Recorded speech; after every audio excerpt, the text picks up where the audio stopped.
Sir नमस्कार। नमस्कार। Sir क्या नाम है आपका? मेरा नाम श्याम कुमार यादव है। श्याम कुमार जी कहाँ से आए हैं आप? मैं काठमांडू नेपाल से हूँ। मैं पेशे से इलेक्ट्रिकल इंजीनियर हूँ। अभी नेपाल इलेक्ट्रिसिटी बोर्ड में मैं फर्स्ट क्लास ऑफिसर हूँ। सर संत रामपाल जी महाराज से कब जुड़े आप? मैं 2012 मार्च 11 तारीख को संत रामपाल जी महाराज की शरण में आया।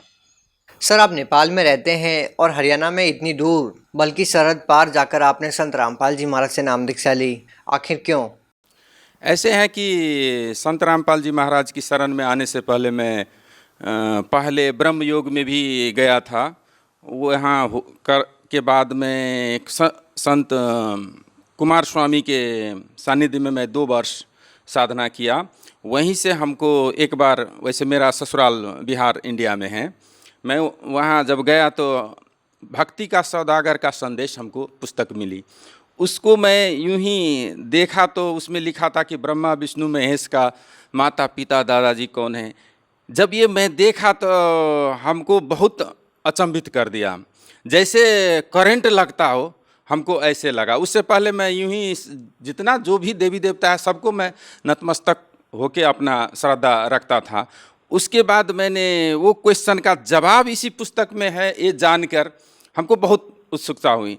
तुरंत मैंने उसको खोला और पढ़ना शुरू किया। उसके बाद मैं सारा किताब करीब करीब मैं 3 दिन वहाँ ठहरा, 2 बार मैं पढ़ चुका, फिर भी मेरी समझ में नहीं आ रहा था। वहाँ सब शास्त्र में गीता की खोल खोल के गुरुजी ने, मतलब हमारे संत रामपाल जी महाराज ने जो बताए थे, उसमें अब प्रमाण भी दिए थे विथ रेफरेंस कि फलाने शास्त्र की फलाने पेज में फलाने अध्याय में फलाने श्लोक नंबर में ये दिया है, अगर ये है इसका अर्थ ये होता है, तो फिर क्या कर रहे हैं। तो ये जानने के लिए हमको अब ऐसा था कि कुछ पुस्तकें कलेक्शन करना था।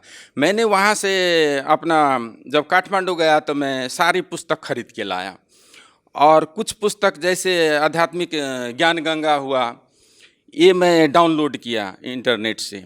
और ऐसा हुआ कि वो मैं प्रमाण मिलाने के चक्कर में मैं अध्ययन करते करते हमको 2 वर्ष लग गया। और उस टाइम में हमको ये मालूम नहीं था कि काठमांडू में कोई है भी संत रामपाल जी महाराज के अनुयायी। ये मैं खुद अपने ही से अपना मतलब वो अध्ययन करते करते 2 वर्ष बाद हमको अब ये दृढ़ इच्छा हुई कि एक बार मैं संत रामपाल जी महाराज की सानिध्य में जाऊं। उसके लिए जब मैं ऑफिशियल काम से एक बार भटिंडा आना हुआ तो मैं भटिंडा गया। वहाँ आपको ऑफिस का काम ख़त्म करने के बाद आते समय में मैं वहाँ अम्बाला से बरवाला पहुँचा। वहाँ जाने के बाद मैंने अपना आश्रम का, जो कि हम एक इमेजिनेशन किए थे कि आश्रम ऐसा होगा, ठीक वैसा ही पाया मैंने वहाँ। तो वहाँ पर मैंने अपना संत रामपाल जी महाराज से नाम उपदेश लिया। सर देखिए, अमूमन हम ये देखते हैं कि संत रामपाल जी महाराज से नाम दीक्षा लेने वाले जो श्रद्धालु, उन्होंने किसी न किसी वजह से संत रामपाल जी महाराज से नाम दीक्षा ली है। जो वजह है वो ये रही है कि किसी को आर्थिक परेशानी और किसी को शारीरिक परेशानी थी। सर आपने किसी परेशानी के चलते संत रामपाल जी महाराज से नाम दीक्षा ली है या केवल ज्ञान प्राप्ति के लिए? ऐसा हुआ कि हमको 33 वर्ष की उम्र में, मैं पेशे से इंजीनियर हूँ, और वैसे ही ये पेशे में अक्सर मतलब अब सरकारी जॉब में हूँ, हमको शराब मांस ये कुलत कहिए ना, ये सब की नशा की बीमारी कहिए या खराब आचरण कहिए, ये आदत सी पड़ गई थी। तो वो जब उसी के दौरान 33 वर्ष की उम्र में हमको डायबिटीज़ हो गया। बस डायबिटीज़ क्या हुआ, अकल होश जो होता है ना वो ठिकाने में आ गया। वैसे ही मैं उस टाइम में डायबिटीज़ के सिलसिले में एक डॉक्टर से मिला, मेरा फ्रेंड ही था वो। गौर में मैं पोस्टिंग था उस टाइम में, मैं वहाँ का डिस्ट्रिक्ट इंचार्ज था। तो वहाँ पर एक डॉक्टर ने बोला कि दवा लोगे या दुआ लोगे। मैंने सोचा भाई दवा की अगर अल्टरनेटिव दुआ मिल जाते क्यों ना हम वहीं अपना लें। बस क्या था कि बोले कि अब ब्रह्म योग राजयोग में आप लग जाओ, यहाँ साधना करो, बस ठीक हो जाएगा। मैं बोला चलिए भाई, बहुत अच्छी बात है। लेकिन जब मैं वहाँ गया तो कुछ दिन के बाद हमको बहुत जिज्ञासा हुई, क्योंकि परमात्मा की, भगवान के बारे में जो जो आता था उसका मैं हमको जब, क्योंकि मैं साइंस का स्टूडेंट, हम प्रमाण ढूंढते थे। प्रमाण हमको मिलता नहीं था। तो हर वक्त शंका की दृष्टि से चलो भाई अब अंध भक्ति की तरह लगे रहो। मैं कुछ दिनों के बाद वो छोड़ दिया। वो छोड़ने के बाद हमको डायबिटीज़ के लिए ऐसा हुआ कि मतलब योग से ठीक होता है, तो मैं हरिद्वार चला गया। हरिद्वार गया, वहाँ पर रामदेव जी महाराज के योगी रामदेव महाराज जी की जो टिप्स होता है योग का, वो सीख के मैं आ गया। कुछ दिन तक वो भी चलता रहा, फिर भी हमको राहत नहीं हुई और नशा छूटा नहीं था। तो ये हमको परेशानी, एक किस्म के मेंटल पीस नहीं था उस टाइम में। वैसे इसी दौरान हमको कुमार स्वामी का सोनी से सत्संग सुनने को मिला। उसका जो लगता था वो मतलब सत्संग सब, तो उसी टाइम में मैं फरीदाबाद में गया। वहाँ पर जब गया तो जो मंत्र देता था, वो मंत्र क्या कहे, वो तो एक कविता फॉर्म में होता था। तो वो भी महीने महीने पासवर्ड की सिस्टम से आपको चेंज होता था। तो हमको काठमांडू वो पासवर्ड मंगाने में और करने में तब तक 2-3 महीना बीत जाता था। अब ये मंत्र है कि क्या है, फिर भी मैं 2 वर्ष तक सुबह सुबह ठंडा में स्नान करना, वो 1 घंटे तक जाप करना, ये सब करते रहे। वो देवी जी का जो होता है वो पाठ करवाना, वो भी करवाया, विशेष कृपा लिए, फिर भी हमको कोई राहत नहीं मिला। इसी दौरान हमको मतलब भक्ति का सौदागर का संदेश मिल गया था।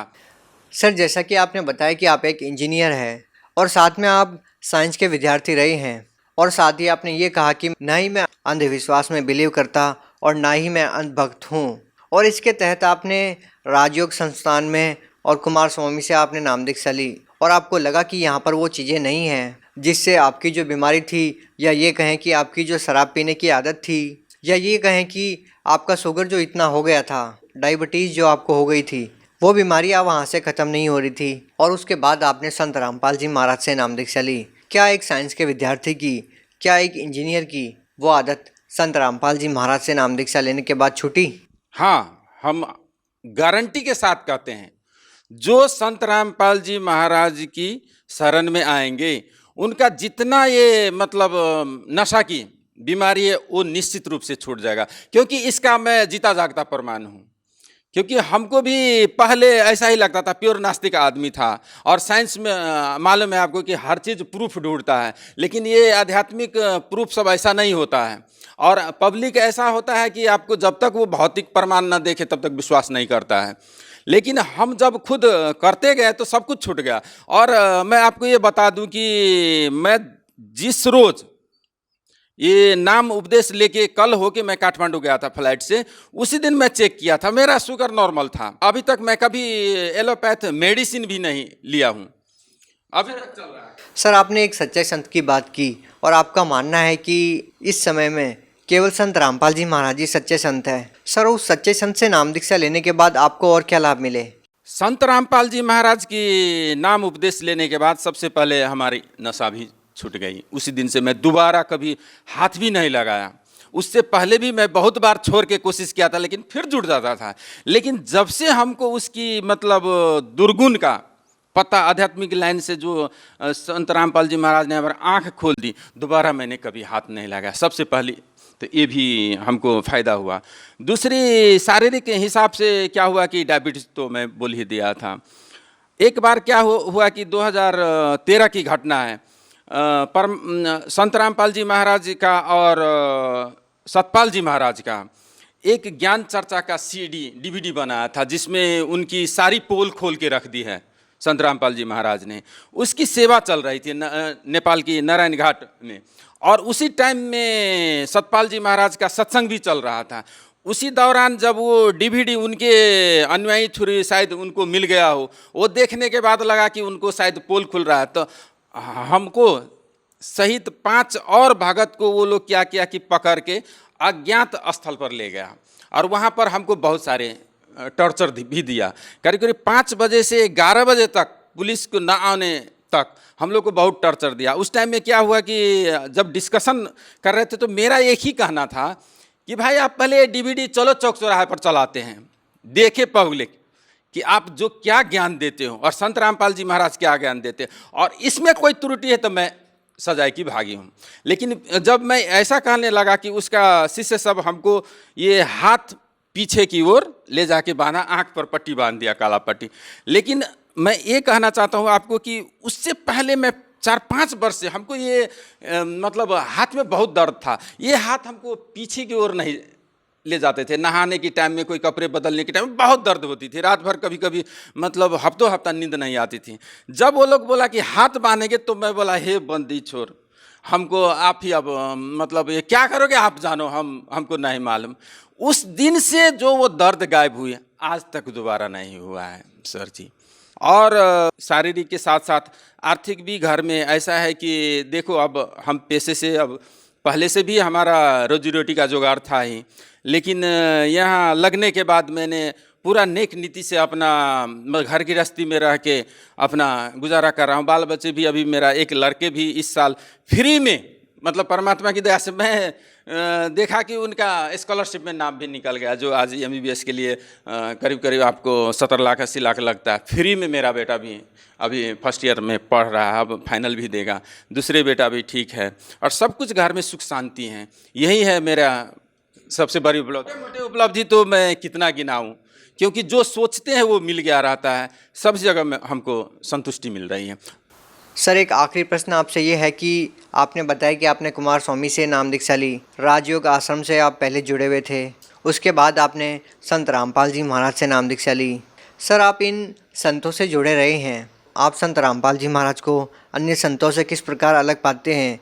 क्या आपको ऐसी अलग बातें देखने सुनने को मिली जिससे आप ये कह सकते हैं कि केवल संत रामपाल जी महाराज से नाम दीक्षा लेना ही समाज के लिए हितकर है? ऐसा है कि देखिए कि मतलब सारे संत हैं कि पैसेज फॉर्म में ज्ञान देते हैं, लेकिन फ़ायदा ये होता है, वो होता बोलते हैं। जब हम संत रामपाल जी महाराज की शरण में आए तो उसमें मतलब वैदिक ज्ञान भी वो खोल खोल के बताए थे, और प्रैक्टिकली हमको जो डायबिटीज से राहत हुआ फर्स्ट, तो उससे लगा कि मतलब जो थ्योरी है वो प्रैक्टिकल पर भी फिट होता है। तो मैंने अब हमको शिक्षित होने का यही ना आखिर फायदा है कि जो लिखा है भाई वो दिखता भी है व्यवहारिक में। तो सबको मैं कहता हूँ कि सारी दुनिया से हटके हैं संत रामपाल जी महाराज के ज्ञान, और जो भी वो कहते हैं शास्त्र में उल्लेखित आखिर प्रमाणित ज्ञान है। तो ये शास्त्र संबद्ध ज्ञान हमको उनको दुनिया, सारी दुनिया से अलग बताते हैं, और एक ही संत एक बार में होता, वो भी हमको विश्वास हो गया। सर, आप सरहद पार नेपाल से इंडिया में आए हैं, संत रामपाल जी महाराज से जुड़े हुए हैं। आप हिंदुस्तान की जनता के साथ साथ नेपाल के लोगों को क्या कहना चाहते हैं? देखिए, परमात्मा की और संत की नज़र में तो कोई सरहद सीमाना नहीं होता है। मैं यहाँ हिंदुस्तान में हूँ चाहे नेपाल में हूँ, उनके लिए आखिर सारी ब्रह्मांड की बच्चा उनके पुत्र हैं। तो मैं ये सारी दुनिया से कहता हूँ कि अपनी सरहद सीमाने, जात पात धर्म विशेष सबको छोड़ के, आखिर जो हमारी शास्त्र धर्म का जो पुस्तक, पुराण, वेद पुराण, कुरान, बाइबल और गुरु ग्रंथ कहते हैं, उनको पहले पढ़ें। और शॉर्टकट में हमारे संत रामपाल जी महाराज ज्ञान गंगा ने बहुत सारे किताब पुस्तकें निकाले हैं, वो एक बार पढ़ें, मनन करें, चाहे टीवी पर सत्संग देखें और उनको मनन करें, अपने से वो कंपेयर करें। आखिर कोई चीज़ की एक पैमाना तो होता है ना भाई, सब अपने को डंफू बजाएगा कि मेरा ठीक, ऐसे नहीं है। एक जो प्रमाणित सदग्रंथ है उससे मैच करें, अगर मैच होता है तो बाकी को रिजेक्ट करें, वेरी सिंपल। जी, धन्यवाद। सर।